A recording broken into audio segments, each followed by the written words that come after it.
Greetings, Grace Covenant and friends. Thank you for joining me on this Friday, May 14th, 2021 for a time of devotion and reflection. Last night, members of the chancel choir gathered in the courtyard, socially distanced, fully masked, for a brief rehearsal. And for the first time in more than a year, they actually put words to that melody and sang of God's faithfulness in community with one another.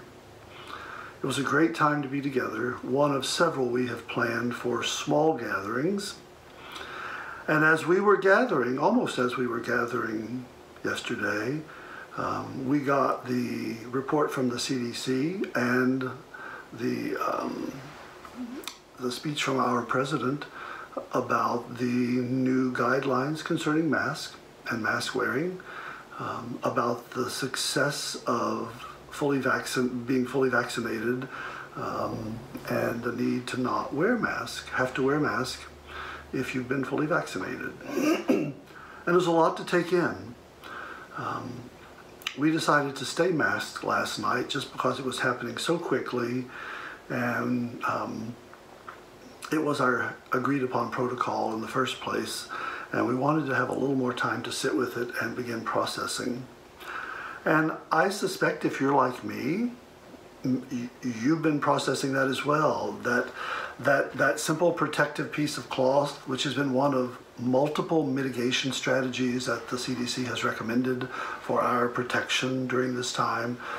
Washing your hands, hand sanitizing, socially distanced, mask wearing, all of these things have worked together to keep us safer than we likely would have been without them.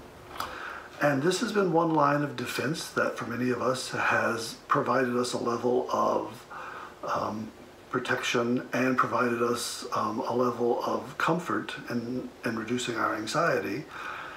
And perhaps if you're like me, many of us thought we would be gradually moving away from masks, and then all of a sudden we get this report from the CDC. And so I've had to be gentle with myself in sort of processing this, and I would suspect some of you have had to do the same thing. We still are not fully vaccinated as a country. We know there are goals to get many more people vaccinated along the way, and we're working to do that.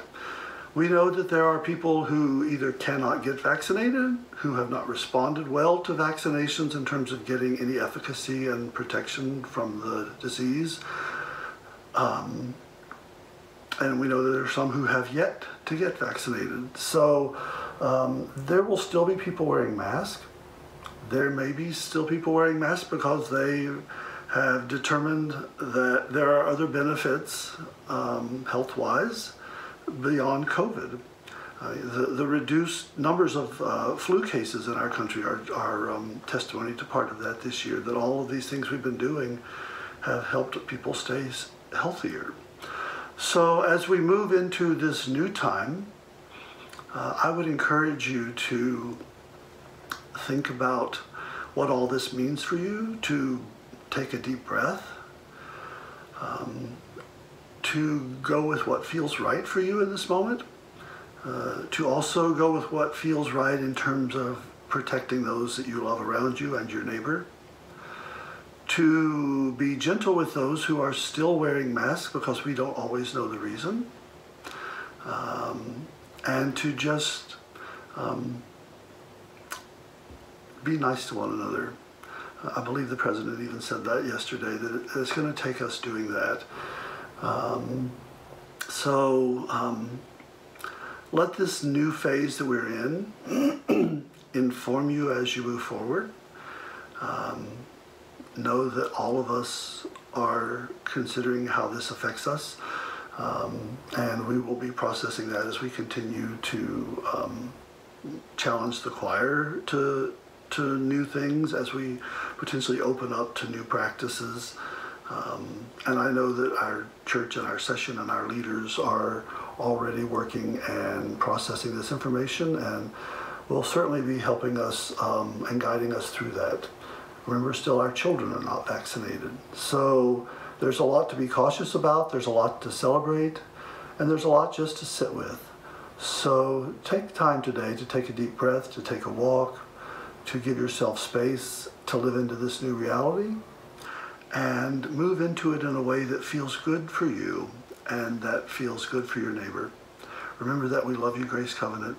Remember that God is ever faithful and has been and will continue to be. Stay safe, and remember, Godspeed. We love you.